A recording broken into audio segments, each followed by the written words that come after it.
Tal como habíamos adelantado, se halla con nosotros el ex defensor del pueblo y ex también decanos del Colegio de Abogados de Lima, institución que por lo menos están a punto de proceder a nuevas elecciones, pero en fin, es un tema diferente y lo que queremos conversar con él tiene que ver con el marco normativo e institucional relativo a las contrataciones en la presidencia de la República, que al fin y al cabo no es sino una entidad pública más y que está sometida a reglas comunes con otras entidades para sus contrataciones. Pero hemos visto que el presidente se ha reunido ahí con diferentes personas, jóvenes, y todas ellas, después de haber tenido cita con él, han sido contratadas por el Estado. Una de ellas ha renunciado ya porque considera que se ha expuesto a una visión estigmatizadora y efectivamente ha habido ese punto de vista de la parte de muchas personas, algunas de las cuales creen que este es un motivo que se añade a los que ya existían para poner en duda la conveniencia de que permanezca en el puesto el señor José Geri. ¿Cuál es su opinión sobre todo este problema en torno a contrataciones de personas que han pasado por la oficina del presidente antes de ser contratadas? Fernando Mávila, buenos días. Gracias por la invitación. Bueno, mire, Fernando, en relación a estas visitas y a las investigaciones que ya se han realizado, evidentemente ahí hay reproches muy fundados en el ámbito administrativo, en el ámbito penal. Como usted bien ha señalado, las investigaciones ya están en curso, incluso a nivel de político, a nivel del Congreso, tienen que crearse comisiones, tiene que investigarse, tiene que conocerse la verdad. Pero si usted me permite, yo iría, o ustedes me permiten, yo iría a un tema que considero que es también relevante, que es el tema institucional y constitucional. Porque acá hay un tema de fondo constitucional. La agenda del presidente no puede ser banalizada por el propio presidente, desde luego. La agenda del presidente está alineada con el propósito del cargo que está señalado en el artículo 18 y el artículo 44. Usted está sentado donde está sentado, sea como haya llegado, para materializar determinados derechos, servicios públicos, etcétera, todo lo que conocemos y la ciudadanía, aunque literalmente no conozca la norma, por sentido común, estoy seguro que piensa igual que nosotros.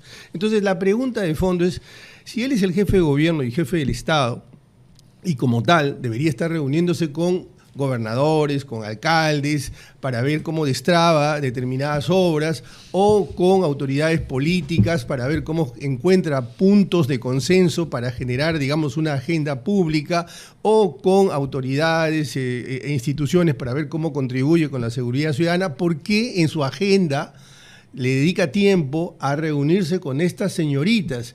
¿Qué función pública, qué interés público hay en esas reuniones? Y si no hay ninguno, el tema es, por supuesto, muy grave. El presidente lo que está haciendo es banalizar el cargo, afectar su investidura y está siendo un factor de crisis él mismo. Permítame la interrupción solo porque el día de ayer en la comisión del Congreso, en la comisión de fiscalización, el secretario o encargado del despacho que daba cuenta justamente de estas reuniones decía, no sé si que las reuniones no eran necesariamente con el presidente.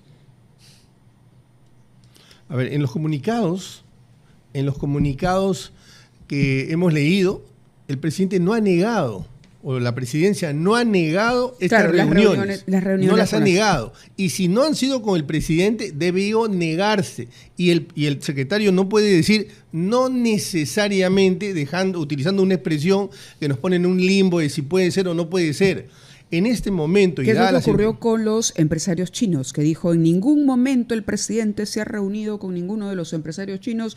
Las reuniones o quien autorizó el ingreso de esos empresarios fue el área de comunicaciones y reiteraron, incluso ayer en el Congreso, que se trataba de las coordinaciones para este Día de la Amistad Peruano-China. Bueno, hay dos temas. Primero, el presidente sí se ha reunido, y lo hemos visto todos, que la reunión haya sido circunstancial, coyuntural, sí se ha reunido por lo menos con uno. Hemos visto el video con este proveedor chino, que además entiendo es amigo de él ya desde antes. Cuando uno es presidente de la República o cumple una función como la que él cumple, ministro, presidente del Consejo de Ministros, se cuida de no tener pues coincidencia con un proveedor del Estado. Y el segundo tema es que estos empresarios chinos sí han ido a Palacio. Y tienen que haber algunos filtros, no solamente para saber quiénes son, sino quiénes vienen, por qué vienen. Claro, que eso explica también al caso de estas señoritas que además, entendemos, postulaban a cargos en el Estado, porque para algo iba y luego recibían las órdenes de servicio, es decir, se supone que era parte del trámite, entendemos así, porque lo otro sería demasiada casualidad, ¿no? Que fueran primero para que luego recibieran esta orden de servicio. La Fiscalía estaría iniciando o está iniciando una nueva investigación sobre este caso. ¿Cuáles son los presuntos delitos aquí y hasta dónde puede llegar la Fiscalía en el marco de lo que ha establecido el Tribunal Constitucional? Bueno, a ver, tal como están las cosas, todavía no hay ninguna, digamos, prueba tangible, objetiva, para poder señalar que hay tal o cual delito. En todo caso, yo yo no soy penalista y no estoy en competencia para poder decir que es este delito o tal otro. Lo que sí, el Tribunal Constitucional ha señalado límites a la investigación, al proceso de investigación para el presidente de la República. Producto de los antecedentes que hubieron con el caso de la señora Boluarte, recuerde usted, y bueno, ahí desde mi punto de vista se ha limitado demasiado la investigación al presidente de la República, porque postergar todo, digamos, a determinado tipo de diligencias puede hacer que las pruebas terminen diluyéndose, y por más que al final del día se pueda investigar al presidente, como se ha hecho con varios, pudiera ser que no algunas de estas pruebas se puedan afectar o perder. Bien, tenemos que cumplir con los titulares de la media hora, las 8:31, solamente hacer la precisión de que es la Fiscalía Anticorrupción la que ha iniciado, no hay que decirlo incondicional, una investigación preliminar por presuntas irregularidades en la contratación de estas jóvenes funcionarias en el despacho presidencial, luego de detectarse que al menos 5 de ellas mantuvieron reuniones o vínculos en redes sociales con el jefe de Estado. La pesquisa la desarrolla el primer despacho de la Primera Fiscalía Provincial especializada en delitos de corrupción de funcionarios. Busca establecer si lo que existió fue un delito contra la administración pública en este proceso. Son ya las 8:38 de la mañana. Estamos conversando con el ex defensor del pueblo, Walter Gutiérrez, pero antes de pasar al siguiente tema por el que lo hemos convocado, quisiéramos solamente precisar algunos de los casos más notorios de la relación de personas que visitaron al presidente y que luego consiguieron trabajo en Palacio de Gobierno. Por ejemplo, casos notorios como el de la señorita Sheila Rosemary Briones, ¿no? Contratada como locadora FAC en la Secretaría General de la Presidencia tras reunirse en 6 ocasiones con el presidente durante su paso al Congreso. Es decir, no es únicamente que hayan visitado al presidente ahora, sino que eran personas que tenían una relación, incluso algunas fueron vistas el día que asumió como congresista. El día que asumió como presidente estaban en palcos acompañando a la familia. Hay una relación ahí personal. Alicia Alexandra Camargo, asistente personal del presidente. Una relación, dice la Fiscalía, y ha revelado también la prensa, de amistad con el presidente Gerí, no en Instagram, y su rápida incorporación a Palacio es lo que han llamado la atención, y así podríamos mencionar algunas más. Pero el otro tema que nos convoca y sobre el que queríamos preguntarle también es porque justamente conversábamos con el actual defensor del pueblo, José Gutiérrez, hace poco, que ha presentado una demanda, acción de inconstitucionalidad contra el decreto de urgencia que reorganiza, ¿no?, la empresa pública más importante del país. Hablamos Petroperú. Y recordamos que en noviembre del año pasado usted presentó junto al Colegio de Abogados de Arequipa una demanda similar, pero contra otro decreto de urgencia que iba en el sentido contrario, ampliaba más bien las líneas de crédito para Petroperú. Hay son 2 posiciones contrapuestas, pero el análisis constitucional finalmente, ¿qué dice con relación a Petroperú? ¿Hasta dónde se defiende la empresa pública? Digamos, hasta dónde es que hay límites para que este gobierno, un gobierno transitorio, que era algo que alegaba, por ejemplo, el defensor actual, tome decisiones de esta naturaleza que son a la larga permanentes. en la propiedad o en la composición, digamos, de la estructura del Estado con relación particularmente a Petroperú? Bueno, mire, en efecto son dos demandas de inconstitucionalidad, la que acaba de presentar la Defensoría del Pueblo y la que presentamos nosotros hace algunos meses, que dicho sea de paso ya se ha dado la audiencia y probablemente en las próximas semanas haya ya una sentencia. Pero son demandas parecidas, pero al propio tiempo muy diferentes.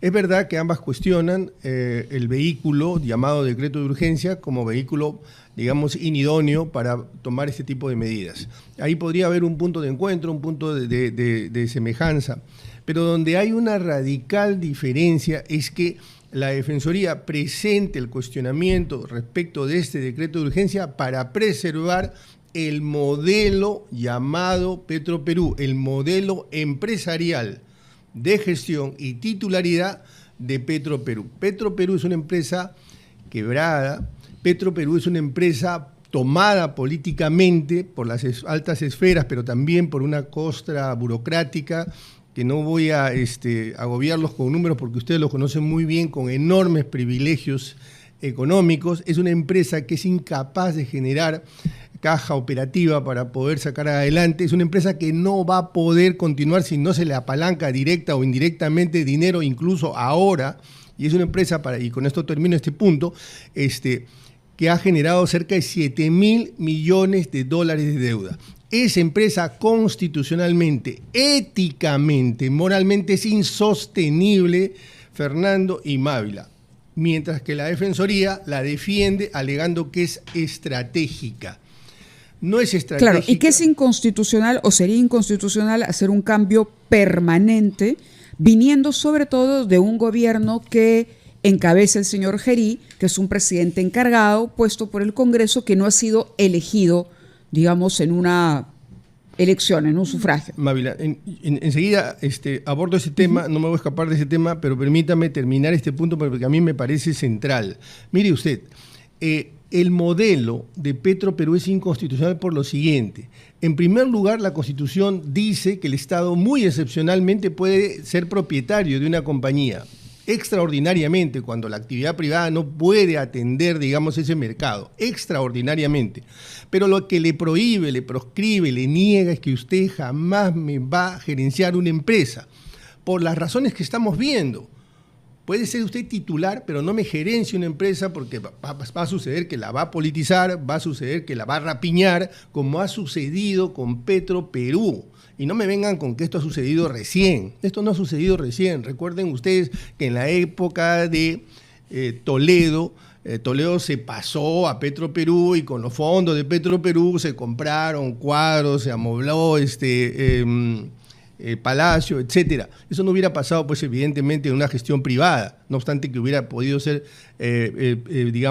pública la empresa. Entonces, aquí estamos distrayendo fondos. La economía pública siempre tiene recursos limitados para necesidades potencialmente ilimitadas. Salud, educación, anemia, infraestructura. Entonces, la Defensoría del Pueblo no puede defender un modelo que está horadando, quebrando el equilibrio fiscal y distrayendo fondos. A lo que usted dice, el presidente de la República no es un presidente a medias. Podemos discutir cómo llegó, podemos discutir si es vacancia o si es censura, ese es otro tema, pero tiene competencias totales, no hay presidentes a medias. Los presidentes son presidentes plenos y tienen que cumplir todo lo que dice el 44 y el 118. De manera que este decreto de urgencia, que es cuestionable, el 010, que es cuestionable desde el punto de vista formal, tiene fines constitucionales. Y aquí hay una paradoja, mire usted. La Defensoría ha presentado, y muy bien lo que ha hecho, ustedes los han entrevistado, un informe de cárceles, donde lo que han revelado es lo mismo que hemos comisarías, revelado... Perdón, de comisarías, sí. Una serie de brechas, de falencias, de tecnología, capacitación, infraestructura, etcétera. Muy bien, pero es una paradoja que, sabiendo que existen esas necesidades, defiendan un modelo que, como digo, distrae fondos. Bueno, uno de los argumentos además, y esto sé que el tiempo está volando, es derechos laborales también. Sí, pero los derechos, ningún derecho es absoluto, Mávila. Los derechos no son absolutos. El tribunal lo ha dicho a pasto. He escuchado ese argumento. No hay derechos absolutos. Y si la entrevista está por culminar, no quisiera desaprovechar para decirle al Tribunal Constitucional lo siguiente. Esta es una oportunidad para que el tribunal se pronuncie por lo menos sobre dos temas.